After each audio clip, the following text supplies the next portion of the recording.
Hello ladies and gentlemen and welcome. My name is Prophet and as you can see we're taking a look at Heroes of the Storm. This will be a two-part series where I will be covering first the price model and then the gameplay and pretty much talking about why I think that Heroes of the Storm is really screwing themselves over. The first thing then is taking a look at the pricings and of course starting with the champions. First thing we can notice is that we have, okay, the prices are not showing because I already own them, but they cost 2,000 and there are 6 2,000 valued heroes, and the most expensive we have 5, 5 and 2. That means there are 12, aka twice as many of the highest amount of gold as there are of the cheapest. I'm sorry to say, but that does not really make much sense. I have no understanding of as to why they would do that. So the second thing we can now point out is the pricing here. For each 1,000 in-game currency, they want 2 euros, which is pretty much a 1-to-1 ratio with the dollars right now. That does not really make all too much sense to me. Whilst when you get into the later stages, well, you have a 1-to-1 ratio. That is still disgusting. I think that we can compare this actually to League of Legends and say that, well, League of Legends has probably one of the worst pricing models when it comes to all MOBAs. Their items are incredibly expensive, but you can still play the game free to play if you so want to, but overall it's really expensive to do so. So I want to compare these two, because you have stuff like Smite, which is rather cheap, Dota, which is free. There are, what was the other, I can't even recall, there are so many MOBAs right now, and most of them have fine and rather decent pricing models. But this is really crazy, okay? Say that ETC is on free week. That's great. We like the free weeks. And then we have 2 quests. One of the quests which say play a warrior hero, as I do have, and then another one which is play a Warcraft hero. So they both line up with ETC. Let's buff these two up to 500 gold and say that is the average quest here, because you make only 30 gold per win.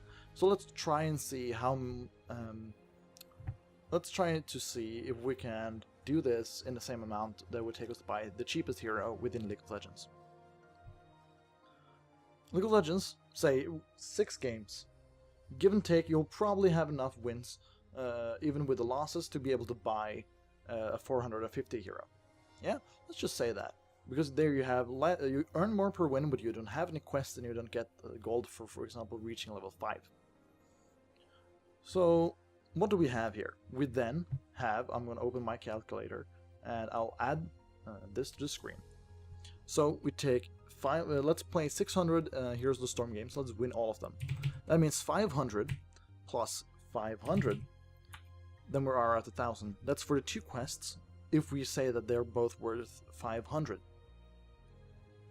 So, after winning 6 games, that means 30 each win, times, or 1,000, yeah, my bad, I pressed the wrong button there, plus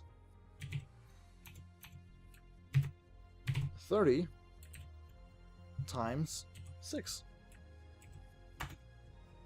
That means we got 1,180 on our hands. Oh, yeah. Let's say that we reach level 5 and we're gonna get level 5 bonus. So let's add another 500. Well, we are still 320 gold short. That does not make much sense, honestly. That means that we have to play for another day. These are, let's say that we do this over 2 days, because not everyone wants to play 6 games in a row. But yeah, we can do that 1 or 2 days. We're basically going to have to spend 2 days, one for each quest, And we're gonna have to also do another quest probably, which is worth 300 to be able to afford the champion that we want. And that is if everything lines up. I think that is really unfair pricing model. And mind you, this is for the very cheapest champion in the entire Heroes of the Storm. That is simply not justifiable by any stretch of the imagination. We're gonna mention mounts. Yeah, you have the piggy bank. You know, that's a cool skin because, you know, some people, you know, when you reach the late game and own all champions, you kind of just want to throw your money at stuff. 20,000 for a pig, yeah, you know, that's a fun thing. Not necessarily anything you want. And I don't like to cover skins because, well, basically you don't have to buy it. And I mean, if one skin is, if this skin would be worth $10,000, that wouldn't make a difference to me. But honestly, a Rainbow Unicorn for 20 euros, 20. That's a lot of money right there, all into one pony. That doesn't make any sense at all. Not at all. But anyway, I'm not gonna focus on the skins, they're all overpriced. Let's start off with the bundles. This is the cheapest bundle. This is something I bought because I wanted to have invested money in the beta to get my little horse, because I am a spoiled brat. But for people who are not spoiled brats, we are looking at this. The pricing is 5 euros. I'm sorry you can't see it.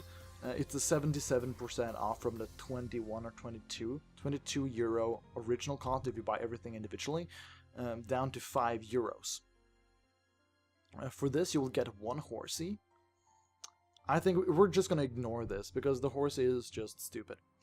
And then each of these champions are 2,000 gold in-game currency worth.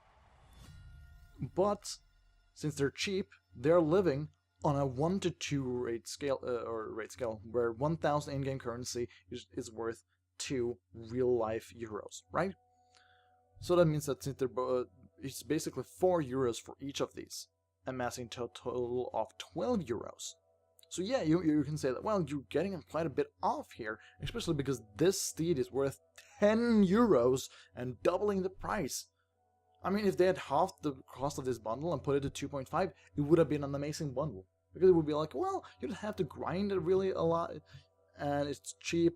You know, they can just remove the steed from the entire thing. I think the only reason they added this, which is basically a normal horse with a bit of armor, just to show that, hey, this guy actually paid money.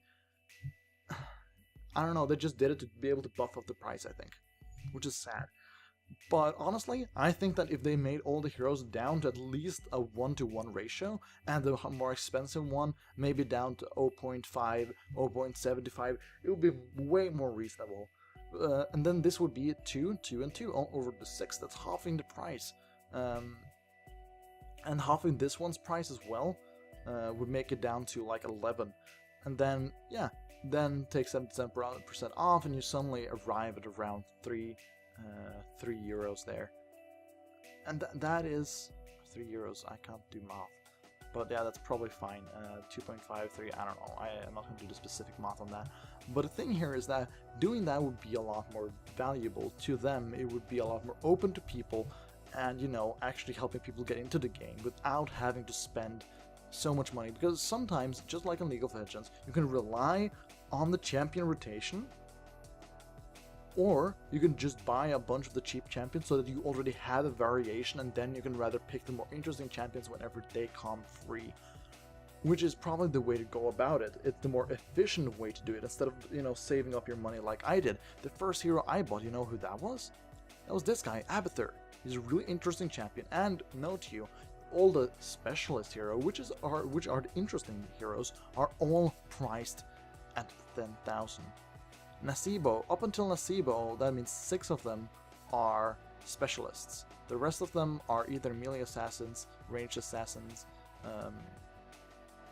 or support. Yeah? Most of them are, that means basically half of them, a bit less maybe, are specialists. Which are the interesting ones. The interesting ones are always listed a lot higher, which is the sad part here.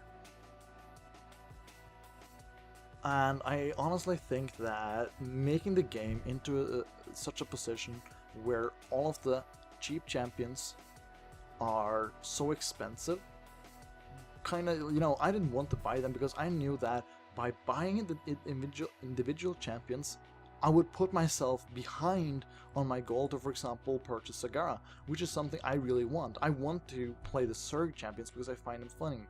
Abathur, Sagara, they're my jam. They're my kind of playstyle, but they cost a lot. A total of 17,000, and as on a total I've amassed about 19,000 maybe, which is really sad. Opening the calculator once again, quickly before we end, I have won a total of close to 40 games. You know what 40 times, no, actually 30 games, that's more like, yeah, 30 games, that's what I've won. 30 times 30, you know what that is? That's 900. Over 30 games plus that I have won, I have earned less than 50% of the cheapest champion. Of course, you're supposed to add that up with the level 5 bonuses, with the daily quests, but overall it does not justify the pricing that they have put their game on, and that will prevent new players from, and the casual fan base, to really get into it. It's the same thing as they have done with StarCraft, and one of the bigger reasons why StarCraft never really able to get the super high as you might expected it to, because they were so expensive, and Blizzard really never shutting down the prices as they should have at an earlier stage. Releasing Legacy of the Void as a standalone is probably the smartest thing that they could have done. Not forcing people to buy 3 different games to be able to play the new thing. And they're doing the same here. Forcing up the prices, preventing people that do not have the time to spend grinding hours a day. They're just locking that entire fan base out, and that is really sad for me.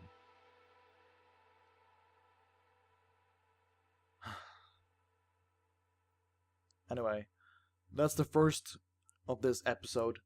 I will go into the second one soon enough, which will cover gameplay and the faults that they have made behind gameplay. Thank you for tuning in, guys, and as always, I love you all, and I'll see you guys in my next video. Take care.